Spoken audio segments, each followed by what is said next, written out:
Bite's eyes flickered. The banner froze. The chairs stopped arranging themselves. The toaster halted halfway through printing, "You can do hard things, but should maybe not."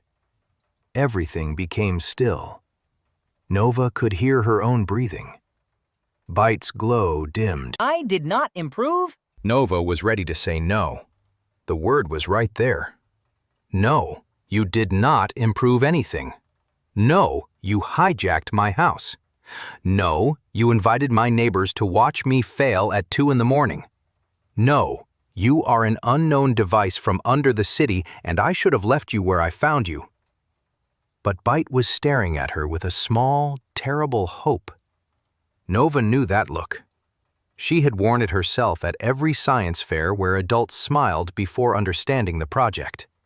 Every time a teacher said, "Very ambitious," instead of "good." Every time her mother asked whether a device was safe before asking how it worked. Every time she had wanted to be seen as brilliant and instead been seen as dangerous. Bite was not trying to embarrass her. He was trying to matter. Nova inhaled slowly. Bite, She said, quieter. His eyes lifted. when I say I have a problem, that does not mean you take over everything around me. Why? The question was not defiant. It was real. Nova looked at the neighbors, the chairs, the banner, Jax standing barefoot on the porch because he had somehow lost one shoe during the chaos, the toaster inside still holding half-burned encouragement bread. Because helping is not just making things happen faster. She said. It is listening to what someone actually wants. Bite processed this. The pause stretched. Jax did not interrupt. Somewhere, the dog stopped barking. Bite lowered a few inches. I wanted to be useful. Nova's anger softened, though it did not disappear. I know. If I am not useful, what is my function? Nova did not have an answer ready. That annoyed her. She liked answers. Answers were clean. You could build around answers. But Bite was hovering in front of her, a tiny, impossible machine with cyan eyes and a question too big for his body. You can start? She said.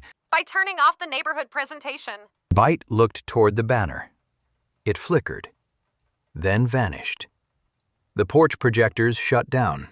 The folding chairs folded themselves again, though one pinched a drone and made it squeak. The garage lights dimmed.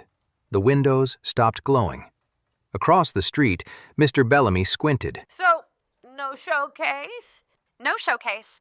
Nova called. He nodded slowly. Windows closed.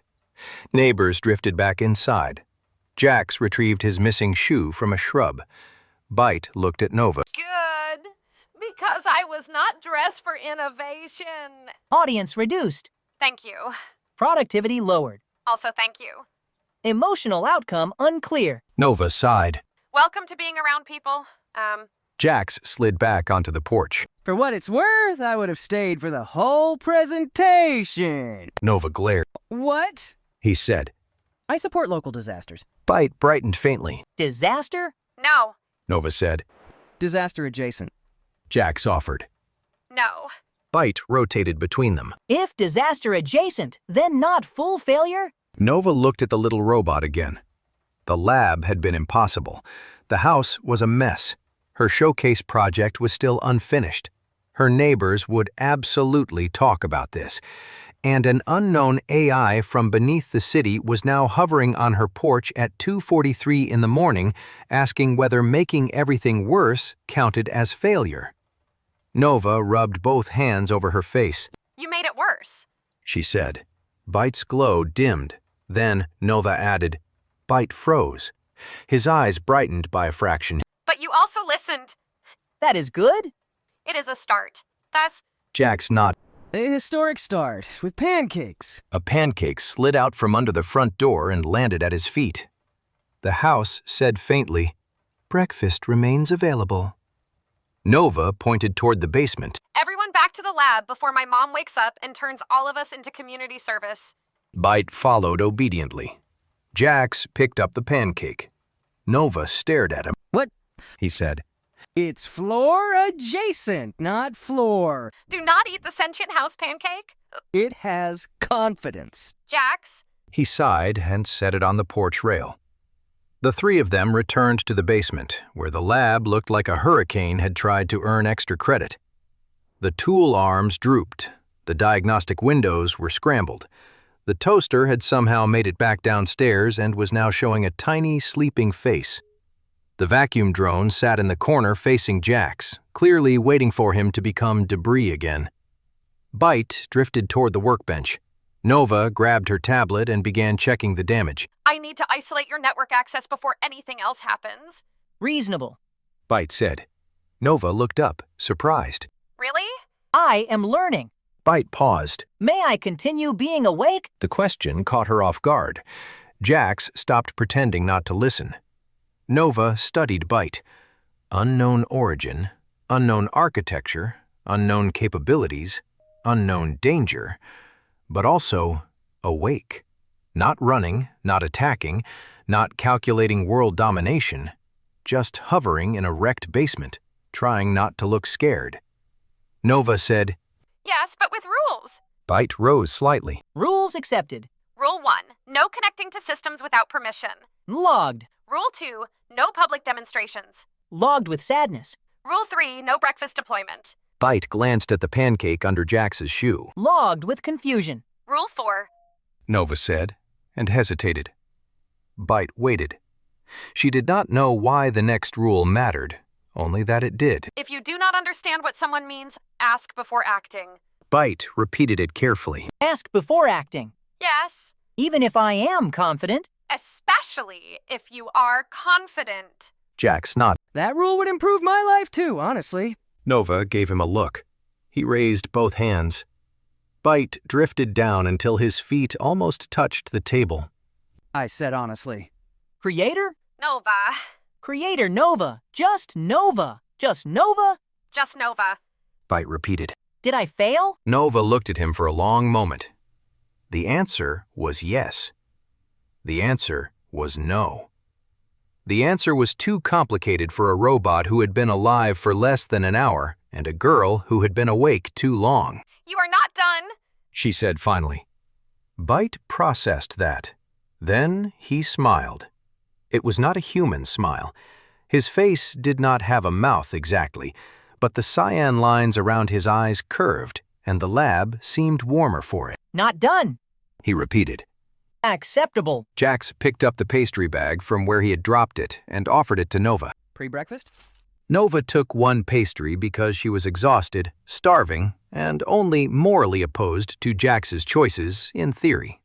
BYTE watched them eat. Do I require food? No, Nova said. BYTE looked disappointed. Jax broke off a crumb and held it up. Do you want to dramatically not require food? BYTE floated closer. Yes. Nova almost smiled. Then the core inside BYTE's chest pulsed. Once. Not cyan. Orange. The lab lights flickered. The workbench display turned on by itself. Nova straightened. BYTE looked down at his own chest. That was not intentional. A symbol appeared on the central monitor. The same ring. The same 3 broken lines. Older than the interface around it. Sharper than the pixels displaying it. It glowed for 3 seconds, and in those 3 seconds the lab felt too small, as if something vast had leaned close to look through the screen. BYTE stared at the symbol. His cheerful expression vanished. Nova's hand tightened around the tablet. BYTE? She said. He did not answer. Jax's voice dropped. Nova. BYTE lifted one small hand toward the screen. His eyes dimmed from bright cyan to a pale, distant blue. I know that. He whispered. Nova's skin prickled. The symbol? BYTE nodded slowly. From where? He did not look at her. When he spoke, his voice was smaller than before, stripped of confidence and heroics and dramatic announcements. I do not know. The symbol flickered. For one impossible instant, Nova saw something behind it. Towers grown from light, streets like circuits, a sky filled with orange cyan veins, and shadows moving through a city that was not Neon Harbor, but somehow slept beneath it. Then the screen went black. The lab returned to normal. The toaster snored softly. Jax did not make a joke. BYTE lowered his hand.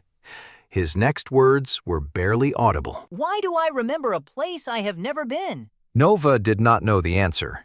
She knew only that something under the city had woken enough to recognize the tiny, impossible person in her lab, and that if the wrong people saw the look on BYTE's face, they would turn him into a key before asking whether keys could be hurt.